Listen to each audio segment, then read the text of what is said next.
pick up and go on, developing this idea of architectural standards and valuing in architecture. Jason? Maybe you're just about to do this, but how do you tie this about the method of going about solving a problem back to valuing, which is kind of where we started? Oh, sorry, I might have been unclear about that. Okay, so you think about Hoark. You think about Hoark deciding whether or not to include a certain feature in the house, and how does he make that choice? There's and you know, for Hoark, these are not. For Hoark, deciding whether a house should have a roof that slopes at a certain angle isn't like Renee Slaughter deciding to get a peanut, right? I mean, this is something that has real importance and significance to him. Whereas it doesn't to many of the other characters in the book. Peter Keating could care less if his roof was slanted at one angle or another. Whatever anyone wants, he'll do it. Why does Hoark have this? Well, because there's going to be a broader reason about why Hoark cares so much about architecture. But putting that in the background for a moment and just ask why about this house. If you ask Hoark, why can't this house have a differently sloped roof? His answer is not going to be because architectural principles are important. His answer is going to be, well, this house has a roof slanted just this way for this reason, and he'll tell you some reason having to do with the house. It's slanted this way because this way you see the relation of the masses in the living room and the dining room, and if you were to slant it that way, you would throw that off, or it wouldn't let light in, or he'd have some reason related to the plans involved in the architecture, and that would be important to him, and something that really matters to him. Now then there's going to be a higher order question about why he cares that much about architecture, which we'll answer shortly on analogy to this. But that's going to be the idea. I should say one thing that I actually neglected to say earlier, which would clarify this, the relation, and I just accidentally skipped over it. Yesterday when we were talking about valuing, we were talking about not just everyday decisions where one has a preference for one thing over another, but talking about these big life event kind of metaphysical alternatives that some people care about and some people don't. Some people are indifferent in a kind of deep sense, and they can easily take things or leave them, and other people aren't. And that is the issue of valuing, not your choice of vanilla or chocolate or something like that, which is more trivial, and everybody has those kinds of preferences. But one thing that I think we get more in the Fountainhead is the idea that there is a kind of continuum here from the simplest, more mundane kinds of choices to these kind of metaphysical alternatives, we might call them. And that the same kind of thing is involved in both. And so we can build from a few of what's going on in the smaller scale up to what's going on in the larger scale. Now, what's the evidence of this greater degree of continuity in the Fountainhead? I'll point to two things to start with. First of all, consider the quote we looked at involving Dominique, where Peter is saying, you're dead, you don't have an I. Where is the thing in you that thinks and chooses and values and so forth? Now, for Peter to get this, I mean, Dominique is not just giving up and acting like Peter and not setting a broad direction in her life. And acting like all the characters in We the Living act who aren't any good. Dominique won't decide what curtains to have. When Peter says, what do you want for dinner? Do whatever you want. She doesn't make any decisions at all on any scale whatsoever. Dominique, being the consummate valuer, goes whole hog on everything.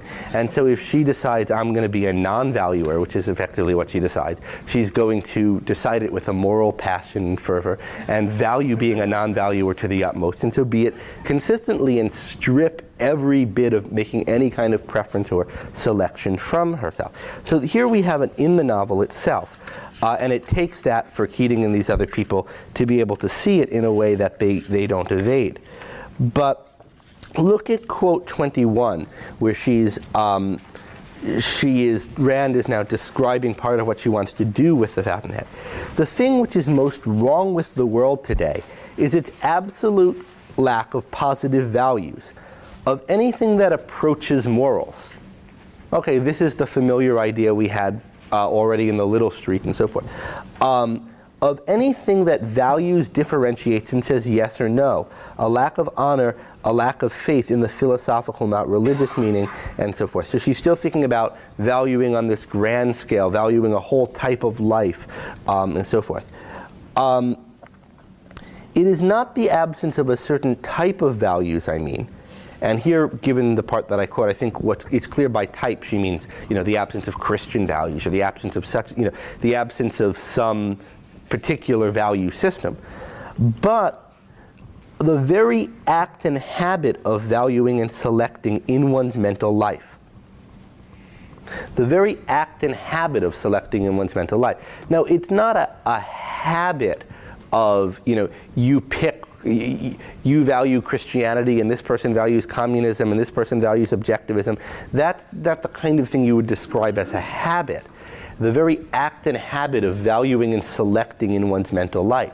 You have the idea that some people, it's not just that there are some people to whom things are meaningful and important and other people to whom they're not, which is the kind of smallest, the most pared down version of this idea that you could have. But rather it's now the idea that there are people who are always busy picking, choosing, and selecting on every scale. The biggest scale examples of this are, you commit yourself to an ideal, but also, you pick, and it's important to you when you make decisions to pick and think about how it relates to other things. There's a whole goings on, and most people, it doesn't go on in them. They don't have the habit of picking, choosing, and selecting in their mental lives. And so they just drift about or follow other people or something. But it's this habit, this thing that's going on all the time. And that's what's missing. And the kind of large-scale, version of that is the fact that there's no spiritual values. There's people aren't living in the sense of that the living describes. Nothing is considered bad and nothing is considered good. There's no enthusiasm for living, since there is no enthusiasm for any part, mode, or form of living. So no enthusiasm for living is the kind of thing that we were talking about with Little Street and We the Living and so forth. Kind of overall view of life, what drives you in life, and some people don't have anything and they're not driven. But the reason for that is there's no enthusiasm for any part, because there's no enthusiasm for any part, mode, or form of living. People aren't selecting, picking, choosing things, investing themselves in things, and therefore feeling emotional responses in virtue of achieving them. More on emotions in a few minutes. And therefore, they don't have this as a feature of their lives on whole. But it comes from here. We have the reason is there's no enthusiasm for any part, mode, or form of living. There's no selecting on the smaller scale in the details of life. There's no habit of always being a selector, a chooser, someone who picks and evaluates. And so we're now in talking about Hoark and architecture, talking about how he does, it in the details of what he does. Hoark is in the habit of being somebody who selects, values, chooses, picks. In architecture, how does he do it? Well, in a given case, there are architectural problems. He develops a central idea and solution to a problem, and he then uses that as a standard by which to select what details get included in the house and not. And then if we step back a moment, he values performing in that way in architecture. And he values living in that way in life generally, and so forth. And so we can step back, which I suppose is a time to read a quote which I want to just direct your attention to, which I skipped a moment ago, which is where we get this idea in the Fountainhead. In Atlas Shrugged, rather, this idea of standards coming up first in connection with a central idea in work, and then kind of going out to life. So I'll just read this because we're on it. Says Francisco de Reardon. 26. "Look at it, Mr. Reardon," says Francisco, referring to the mills. "Every girder of it, every pipe, every wire and valve was put there by a choice in answer to the question right or wrong. You had to choose right, and you had to choose the best within your knowledge for your purpose, which was to make steel. and then move on and extend the knowledge and do better and still better with your purpose as your standard of value. You had to act on your own judgment, you had to have the capacity to judge, the courage to stand on a verdict of your own mind, and the purest, most ruthless consecration to the rule of doing right, of doing the best, the utmost possible to you. Nothing could have made you act against your judgment, and you would have rejected as wrong, as evil, any man who attempted to tell you that the best way to heat a furnace was to fill it with ice. Millions of men, an entire nation, were not able to deter you from producing Reardon metal because you had the knowledge of its superlative value and power, and the power which such knowledge gives. But what I wonder about Mr. Reardon is why you live by one code of principles when you deal with nature, and another when you deal with men. So we start off with the idea that Reardon had a purpose to make this metal.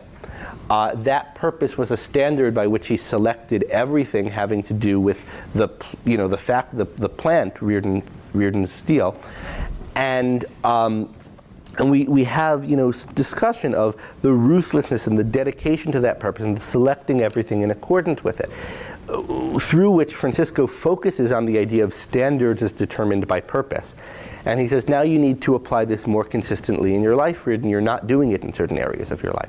You need to value this way of valuing, and you then need to see that you're not doing it everywhere, because you do value at least breaking that out. Now, we don't see the idea of a central idea in this passage, but we do see the idea of a purpose which serves as a standard, and the purpose is to make metal. Now, if you read, I don't have it on the handout, but the passage in which Reardon metal is first described, we meet Reardon, and he is, in his mills the night they're pouring the first heat of Reardon metal, and then he walks home, and you get Reardon's thoughts narrated as he walks home, and the narrative talks about one idea that was held as a constant in his mind over the past 10 years. And then you get a long list, all kind of each point starting a new paragraph started with a dash, about all the different things going on for which this purpose was the central idea in his mind that was guiding him throughout all of this. Throughout nights, throughout meals interrupted by a new idea which he would set on a scrap of paper. Nights when his underlings told him it couldn't be done, Mr. Reardon, and so forth. It's a really dramatic passage where you get the idea of what drives Reardon, how Reardon works. We'll see more about Reardon's motivation tomorrow. But the idea of a central idea, and the idea that this central idea is something new that Reardon conceived of. It's not just that Reardon had some purpose that was already out there, like he wanted to eat, and so he figured out what to, and so he calculated a means to eating.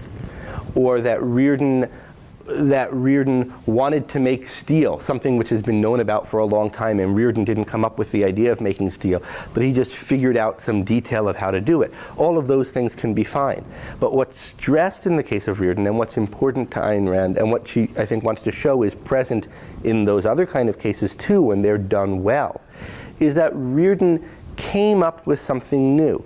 He came up with a product of his mind was a new goal, not just a new means to a goal, but he conceived of a new thing that one can value and go for, namely Reardon metal, as a solution to a kind of problem. So there wasn't a determinate thing to seek, Reardon metal, and then he started seeking it out. There were rather facts, such as, steel's only so hard, and were there something that had a stronger tensile strength than steel, but was cheaper, blah, blah, blah, one could do all these things with it. Could there be such a thing? Well, maybe if such and such and such and such. And then he gets the idea of Reardon metal, a new idea that there wasn't in the world before, a new value that he's come up with, as a response to a certain circumstance, a certain problem, a certain set of situations in which he's able to project this new possibility, endorse that as a value, and now that's his central idea, and now set all the purposes in accordance with it. And in this case, the case of Reardon metal, it's everything in his life that he set in accordance with that idea for 10 years. Okay, go ahead. To this and Edison's work on the electric light bulb, and say a drug company who's